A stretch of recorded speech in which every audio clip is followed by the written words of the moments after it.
right, we continue staying with the latest we're picking up from Kyiv. Latest reports from Russian media suggest that Putin is ready to send delegation for talks.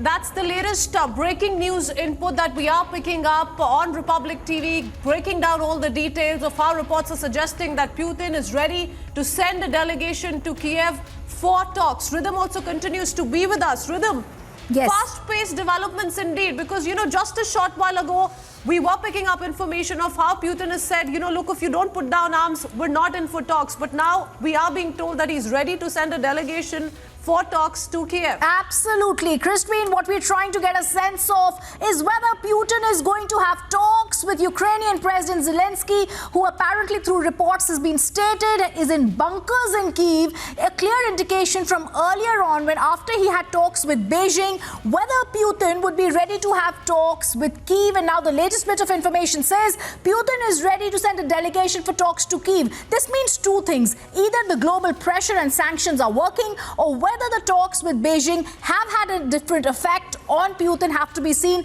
Also, Putin is doing this at the same time as we're seeing that a missile from a Romanian Navy, from a Russian Navy vessel had earlier attacked a Romanian NATO member country. Also, we've seen earlier today, Christine, firing taking place, evacuations taking place. Since yesterday early, there's been a missile strike on cities and military bases and quickly followed with a multi-pronged ground assault from Russia in Ukraine. But the latest information shows that Kremlin says Putin is ready to accept Zelensky's proposal to talk and will and try and send a delegation to Kyiv.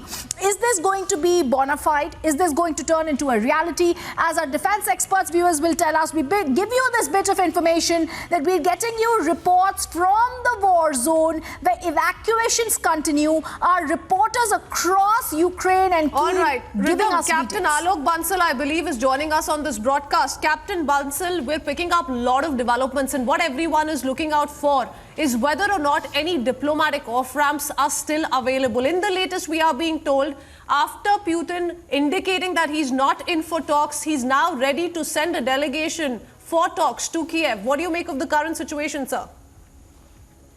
When he refused to talk, it appeared that he felt that Kyiv will fall immediately and he does not need to fight, because he was trying to put psychological pressure on Ukrainian armed forces to lay down arms.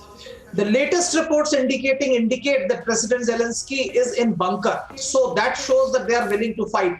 So probably Russia feels that at this stage, it needs to stymie the opposition that's stemming from the West.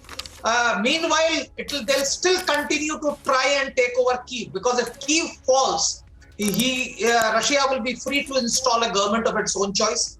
But even if the negotiations take place, I'm sure one of the preconditions would be a change of regime.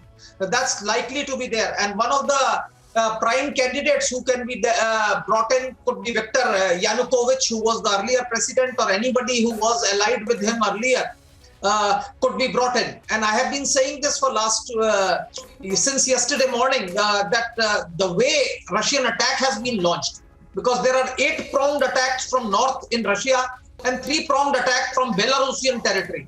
And out of these, the 2 major prongs are actually headed towards Kyiv.